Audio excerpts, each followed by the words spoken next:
بسم اللہ الرحمن الرحیم۔ السلام علیکم ناظرین، میں ارسلان خان، میرے ساتھ ہیں محمد علی۔ علی بھائی، 190 ملین پاؤنڈ والے کیس کے اندر بڑی اہم پیش رفت ہے، اور تفصیلات کچھ اس طرح سے ہیں کہ 190 ملین پاؤنڈ کیس نیب نے بشرا بی بی اور علی محمد خان کو طلب کر لیا، اور ساتھ ہی یہ کہا ہے جی کہ آپ جو ہیں وہ جتنی بھی تفصیلات ہیں اور جو بھی معلومات آپ کے پاس ہے سب لے کر آئیں، ایسے ہی منہ اٹھا کے نہ چلی آئیے گا۔ کیا چاہتی ہے نیب ان سے، اور کیا یہ لوگ بھی 190 ملین والے پاؤنڈ کے اندر ملزمان ہیں؟ یہ جو 190 ملین پاؤنڈ کا جو معاملہ ہے، یہ آپ بھی جانتے ہیں کہ اس میں سپریم کورٹ کا بھی کردار آتا ہے، اور ملک ریاض صاحب کے ساتھ یہ ڈیل کی گئی تھی جی بذریعہ سپریم کورٹ، اور عمران خان صاحب نے ٹرسٹ کے لیے کوئی زمین وغیرہ بھی لی تھی ملک صاحب سے۔ تو یہ علی محمد خان صاحب کا نام سر اس میں اب آ رہا ہے۔ آپ دیکھیں کہ علی محمد خان صاحب ایک مہذب انسان تھے، لیکن آپ دیکھیں کہ عمران خان صاحب جیسے بندے کے ساتھ لگ کر بندہ کتنا بھی خود عزت دار ہو، پھر بھی اس کی عزت پہ انگلیاں اٹھی جاتی ہیں جی۔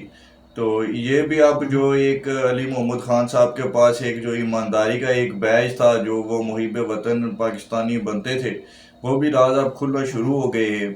اور آپ دیکھیں گے کہ جلد یہ پھر سے جیل کی ہوا بھی کھائیں گے سر، اور انہوں نے یہ منہ پہ شرافت کا لبادہ اوڑھ کر کتنے کوئی آپ خود کرپشن کی ہے پی ٹی آئی کے لوگوں نے، یہ باتیں اب وقت کے ساتھ ساتھ ہی کھلنا شروع ہوں گی جی۔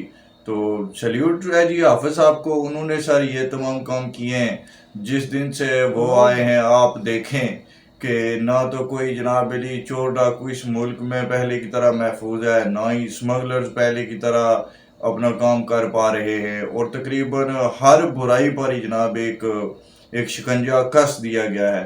اور آپ دیکھیں گے کہ اب معاملات پاکستان کی معیشت اور باقی بھی تمام معاملات ہر آنے والے دن پہلے سے بہتری کی طرف ہی جائیں گے جی۔ تحریک انصاف ایک رہنما سے اس ٹاپک کے اوپر میری بڑی لمبی چوڑی بات ہوئی، تو وہ کہہ رہے تھے جی کہ دیکھیں یہ کیس کیا تھا۔ کیس یہ تھا جی کہ عمران کیا نام ہے ان کا، ملک ریاض صاحب نے جو ہے وہ پیسے برطانیہ بھیجے تھے کسی کیس کے لیے، اور پھر حکومت پاکستان نے اس کے اوپر کیس دائر کر دیا جی کہ یہ جو پیسے لے کر گئے ہیں یہ ہمارے ہیں، یہ حکومت پاکستان کے، اور انہیں واپس کر دیا جائے۔ برطانیہ نے وہ پیسے واپس کر دیے، اور وہ پیسے لے کر عمران خان اور اس وقت کے چیف جسٹس نے کوئی ملی بھگت کر کے ان پیسوں سے ملک ریاض صاحب سے ایک زمین خریدی، اور سننے کے اندر آ رہا ہے کہ کچھ حصہ اس کا واپس جو ہے وہ ملک ریاض صاحب کو بھی دیا گیا، اور اس زمین کے اوپر القادر ٹرسٹ بنا دیا گیا، یونیورسٹی بنا دی گئی۔ وہ تحریک انصاف کے رہنما کہہ رہے تھے، نام ان کا لینا مناسب نہیں سمجھتا میں، وہ کہہ رہے تھے جی کہ اس میں کون سی غلط بات ہے؟ اس میں تو کوئی بات نہیں ہے کہ ملک کا پیسہ تھا واپس گیا، اور ایک عظیم کام ایک یونیورسٹی بنا دی گئی، تو اس میں غلط کیا ہے؟ آپ سمجھتے ہیں کہ کچھ غلط تھا اس میں؟ جی سر، صحیح کہا، اس بندے نے کوئی غلط نہیں ہے جی۔ کہیں سے آپ جناب ہیرے کی انگوٹھیاں لے لیں تو شاہانہ میں کوئی جناب آپ کو گفٹ کرے کوئی قیمتی گھڑی، وہ بھی بیچ دیں، تو کوئی غلط نہیں ہے۔ ساری عمران خان اور تحریک انصاف نے آج تک کچھ غلط کیا ہے جو آگے کوئی ان کی کوئی کام غلط ہو سر؟ اور سامنے کرپشن ہے جی۔ اس نے ادھر جناب ملک ریاض نے زیادہ پیسے ادا کرنے تھے پاکستان کو، اس نے وہ کیے نہیں۔ عمران خان صاحب کو جناب گفٹ کر دی زمین کہ جی آپ نے ٹرسٹ بنانا ہے تو اس کے لیے میں گفٹ کر رہا ہوں آپ کو زمین۔ اتنا اچھا ہے سر ملک ریاض صاحب، جس بندے کا نام جناب کوئی بھی نیوز چینل نہیں لے سکتا، ایک بزنس ٹائکون کہہ کر ان کو مخاطب کیا جاتا ہے، اس قدر سر وہ بندہ ہمارے نظام پہ مسلط ہے۔ اس میں بہت سے اہم اداروں کے اہم لوگوں کے نام بھی آ جاتے ہیں جو کہ عمران خان صاحب کے ساتھ جناب ان تمام وارداتوں میں شریک تھے۔ اور صرف ایک یہ القادر ٹرسٹ کیس نہیں سر، اور بھی بہت کام ڈالے انہوں نے جو وقت کے ساتھ ساتھ آپ کے سامنے بھی آئیں گے اور عوام کے سامنے بھی آئیں گے۔ تو عمران خان صاحب، سر خان صاحب تو آپ کو پتہ ہے وہ تو دودھ کے دھلے ہوئے۔ عمران خان صاحب نے 9 مئی کے واقعات میں بھی کچھ نہیں کیا۔ پہلے 2017 میں جناب امپائر کی انگلی اٹھے بنا عمران خان صاحب ووٹ لے کر آ گئے تھے۔ اور اگر آپ کو دنیا میں اس وقت کوئی صادق اور امین مل سکتا ہے جس کو سپریم کورٹ نے جناب یہ ٹائٹل دیا ہو، تو وہ اس وقت دنیا میں ایک ہی انسان ہے جی جو زندہ اور باحیات ہے، وہ ہے جناب عمران احمد خان نیازی صاحب۔ تو ان سے تو کوئی برائی ہو ہی نہیں سکتی سر، وہ تو استغفر اللہ جی، وہ کبھی کچھ غلط کرتے نہیں، ہم کون سا کہتے ہیں انہوں نے کوئی غلط کیا ہے جی۔ ٹھیک ہے، عمران خان صاحب کچھ غلط نہیں کر سکتے۔ اگلی خبر کی طرف بڑھتے ہیں، اہم خبر ہے۔ آپ جانتے ہیں کہ آفیشل سیکرٹ ایکٹ کے تحت ایک خصوصی عدالت بنائی گئی تھی اور ایک بینچ اس کے اوپر سماعت کر رہا تھا، لیکن آج اس کے اندر کچھ اس طرح سے ہوا کہ خبر کی تفصیلات میں آپ کے ساتھ شیئر کرتا چلتا ہوں۔ چیئرمین پی ٹی آئی اور شاہ محمود قریشی کے خلاف سائفر کیس میں درخواست سماعت پر 9 ستمبر تک ملتوی۔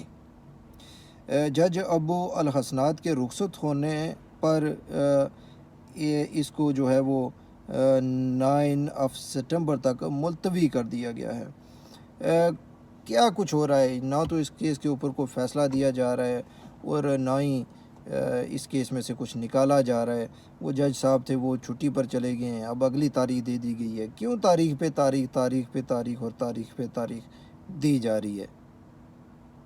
جی محترم، آپ کو میں نے کچھ دن پہلے یہ عرض کیا تھا کہ جب تک جناب بندیال صاحب سپریم کورٹ میں موجود ہیں آپ تیار ہو جائیں، آپ یہی کچھ دیکھیں گے۔ میں نے آپ کو اشارتاً کہا تھا کہ ججوں کی بیماریاں بھی بڑھ سکتی ہیں، ضروری کام بھی آ سکتے ہیں اور چھٹیاں بھی طویل ہو سکتی ہیں۔ 16 سپٹمبر تک سر بھول جائے کوئی بھی پاکستانی کہ عمران خان صاحب کے کسی کیس کا فیصلہ ہوگا، کبھی نہیں ہوگا، تاریخ پہ تاریخ ہی پڑے گی۔ اور اب تو کچھ گنے چنے دن رہ گئے ہیں اور آپ دیکھیں گے کہ جس دن سر یہ بندیال صاحب چلے جائیں گے اس کے بعد کوئی چھٹی نہیں ملے گی جی خان صاحب کو۔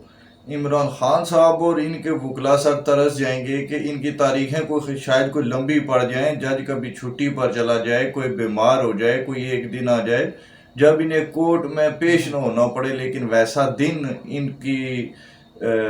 کے نصیب میں آتا ہوا دکھائی نہیں دے رہا سر۔ جس طرف حالات جا رہے ہیں نا، آپ یقین کریں کہ 16 کے بعد یہ جو 2 ہفتے بنتے ہیں اس مہینے کے، یہ جناب قہر ٹوٹے گا پی ٹی آئی پر، اور اس سے اگلا مہینہ اس سے بھی کہیں زیادہ سخت ہوگا۔ تو راوی سر پی ٹی آئی کے لیے بالکل چین نہیں لکھ رہا، اور جب تک بندیال صاحب یہاں پہ ہیں تاریخ پہ تاریخ لکھی جا چکی ہے، اور یہی ہوگا جی 16 تاریخ۔ یہ ٹھیک ہے علی بھائی، اگلی خبر کی طرف بڑھتے ہیں۔ ڈی جی آئی ایس ہیں ندیم انجم صاحب، اور کامران خان بڑے تگڑے صحافی ہیں اور بڑے پرانے صحافی ہیں۔ انہوں نے دعویٰ کیا ہے جی کہ ان کو جلد جو ہے وہ ایکسٹینشن دی جا رہی ہے، ان کی ملازمت کے اندر اضافہ کیا جا رہا ہے اور چیف آف آرمی سٹاف یہ کر کے رہیں گے۔ کیوں اتنے قریب ہیں یہ ہمارے نئے چیف آف آرمی سٹاف کے ساتھ، اور کیا قابلیت ہے ان کے اندر، اور کیوں ان کو ایکسٹینشن دی جا رہی ہے؟ جی سر، جو ہے نا ڈی جی آئی ایس آئی جناب ندیم انجم صاحب، آپ دیکھیں کہ وہ جس دور میں وہ ڈی جی بنے تھے ان سے پہلے ڈی جی تھے جناب فیض حمید صاحب۔ فیض حمید صاحب سر ایسی شخصیت ہیں کہ ان کے کارناموں کی تو ایک لمبی فہرست ہے۔ انہوں نے سر ریاست کے اندر ایک ریاست بنا کے رکھی ہوئی تھی، اور ندیم انجم صاحب نے آ کر سر اس سارے نظام کو جڑ سے اکھاڑ کر پھینک دیا۔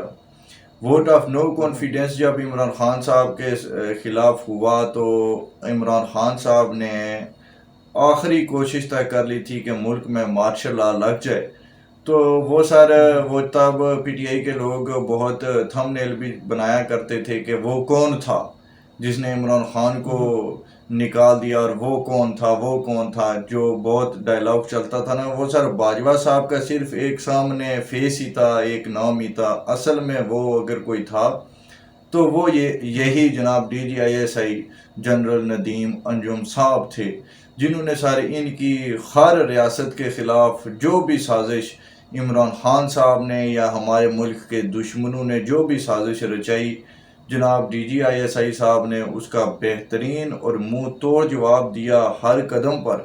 اور جو پاکستان کے موجودہ حالات ہیں سر، آپ دیکھیے کہ ادھر جناب ٹی ٹی پی والے بہت ہی کوئی جوش میں آئے ہوئے ہیں آج کل، ادھر سے جناب یہ منظیر پشتین اور علی وزیر محسن داوڑ، یہ جناب پی ٹی ایم والے، ان کو بھی آزادی کا جنون آج کل سر چڑھ کے بول رہا ہے۔